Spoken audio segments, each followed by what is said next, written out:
En el centro de Madrid, tras la austera fachada del palacio del Marqués de Matallana, nos hacen guiños unas ventanas que nos auspician algo mágico. Pórtate bien y entra. Así que no le extrañe, amigo, si en su interior los fantasmas le reciben encantados, paseando sin dolor por sus salas y jardines. Os doy la bienvenida al Museo Nacional del Romanticismo, una institución que abrió sus puertas en 1924 como Museo Romántico, es decir, hace más de 100 años. Se debe a una iniciativa de Benigno de la Vega Inclán, segundo marqués de la Vega Inclán, que decidió dedicar una institución al tiempo de sus abuelos. El romanticismo en España coincide con los años centrales del siglo XIX. Ya desde el zaguán tendréis la sensación de adentraros en pleno siglo XIX, en un palacete nobiliario. En esta ocasión, la exposición permanente se distribuye a lo largo de 26 salas, en las que podréis ver más de 1.500 objetos de época, entre los que hay pintura, escultura o artes decorativas. Nos encontramos en el comedor decimonónico y este es un momento en el que se destaca de manera independiente este tipo de estancia dentro de las casas burguesas. Además, aprovechando que estamos frente a esta maravillosa vajilla de la fábrica Pickman, una de las más importantes del siglo XIX, que además fue encargada en este caso para un banquete en honor a Isabel II, os contaré que es en el periodo isabelino cuando se asienta en España el servicio a la rusa, el que tenemos habitualmente, en el que los platos se sirven uno detrás de otra, frente al servicio a la francesa en el que se colocaban todos a la vez. Además, las comidas y este tipo de banquetes en las casas de alta posición social tenían unos protocolos muy estrictos, tanto que eran descritos en libros como por ejemplo El hombre fino al gusto del día o Manual completo de urbanidad, cortesía y buen tono de Mariano Rementería. Y en estos manuales se daban indicaciones tan variopintas sobre, por ejemplo, el modo de servir las sopas, cómo debía el anfitrión de la casa dirigir las conversaciones que tenían lugar o cómo agradecer un banquete o una invitación a una comida con la llamada visita de digestión.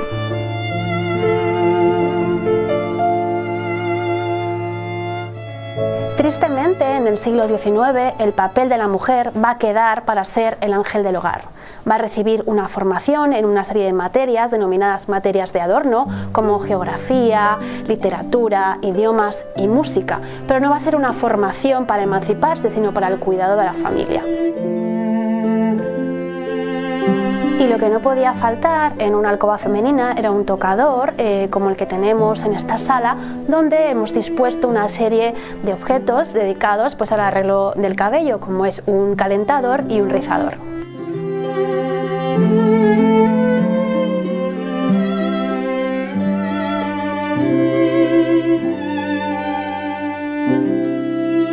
Nos encontramos en el gabinete o la sala que el Museo Nacional del Romanticismo dedica al escritor Mariano José de Larra. Es tan importante este escritor que desde que se creó el museo se le ha dedicado una sala especial.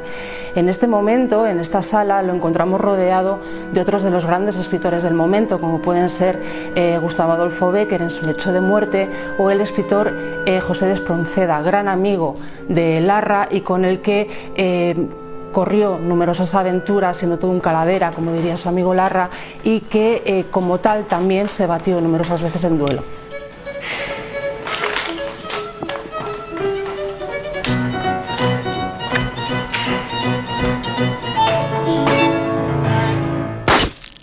Nos encontramos en el dormitorio masculino, uno de los espacios que en la casa estaban destinados al hombre, junto con el despacho y otros gabinetes, y así lo prueban esta cama, el reloj bracket que tengo a mis espaldas, el espejo Siquet, el tocador y esta amplia galería de retratos que incluye o representa diferentes prototipos masculinos de la época.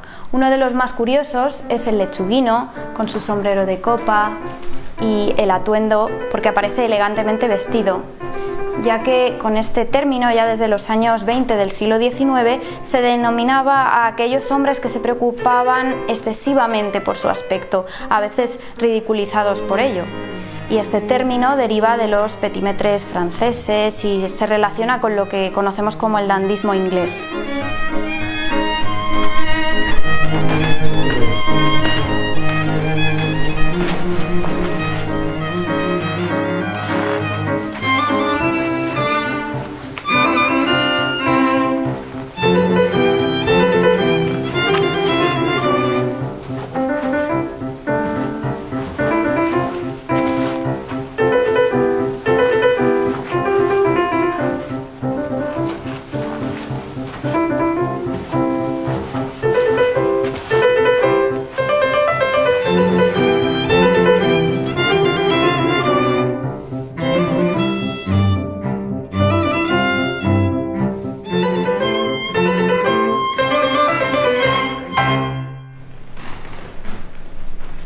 Nos encontramos en la salita, un espacio de tránsito entre las estancias públicas, como por ejemplo el salón de baile, y las estancias privadas, como dormitorios o alcobas, de un carácter más íntimo. En estas estancias de confianza se reunía el círculo más próximo a la familia, entre otras, para realizar visitas, lecturas o, por ejemplo, juegos de mesa.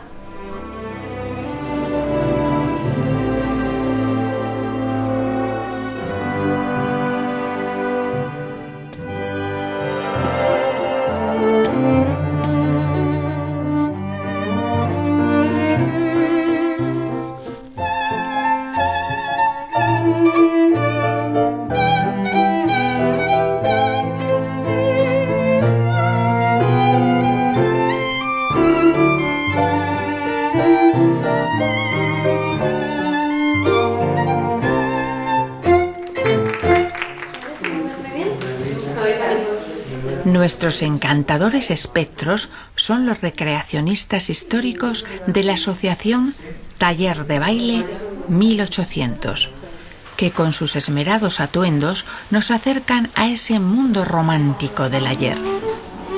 La mayor parte de sus vestidos están confeccionados por ellos y son muy escrupulosos en la exactitud de las modas y tendencias de cada década, pues durante este periodo se desencadena la mayor variación de trajes femeninos, desde el vestido imperio, inspirado en la antigüedad clásica, hasta pocas fechas después, los grandes trajes con crinolinas, que apenas permitían pasar por las puertas de los palacios.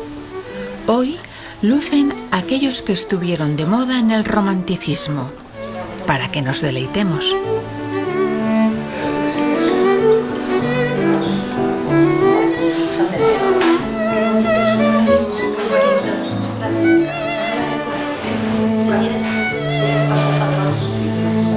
La biblioteca del Museo del Romanticismo es una biblioteca especializada de investigación centrada en el movimiento cultural que conocemos como romanticismo y en el siglo XIX en general.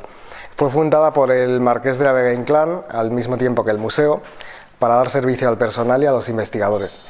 Tenemos unos 15.000 volúmenes, tenemos desde libros de viajes, de litografías como este, de autores románticos, europeos, ingleses o franceses que viajaron por España, y tenemos también una amplia selección de literatura de los autores más importantes como Larra, Mesoneros Romanos, Carolina Coronado, Becker. También tenemos algunos fondos especiales como los álbumes de señoritas.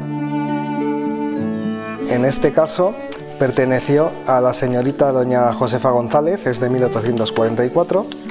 Y en este tipo de álbumes están recogidos poemas de diferentes autores, algunos autores famosos incluso, y sobre todo es interesante que tienen también ilustraciones, algunas de artistas conocidos incluso.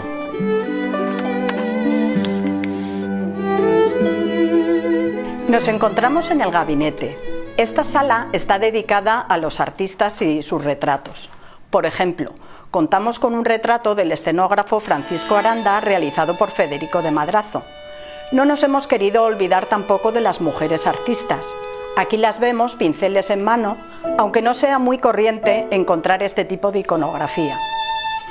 Contamos también con autorretratos, como por ejemplo este fantástico cuadro de Antonio María Esquivel, que se autorretrata junto a sus dos hijos.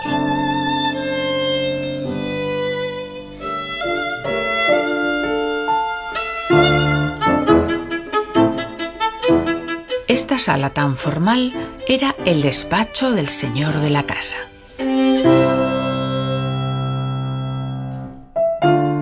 En toda casa de postín, el anfitrión tenía un gabinete con los retratos familiares más estimados, que le servían para reafirmar el lustre de sus orígenes, frente, por ejemplo, a una linda señorita y, cómo no, un billar donde entretener a los amigos. El oratorio confería señorío a una casa y en ocasiones permitía veladamente presumir, faltando a la virtud de la humildad, algo humanamente perdonable cuando el retrato central es el San Isidoro de Sevilla, del maestro Goya.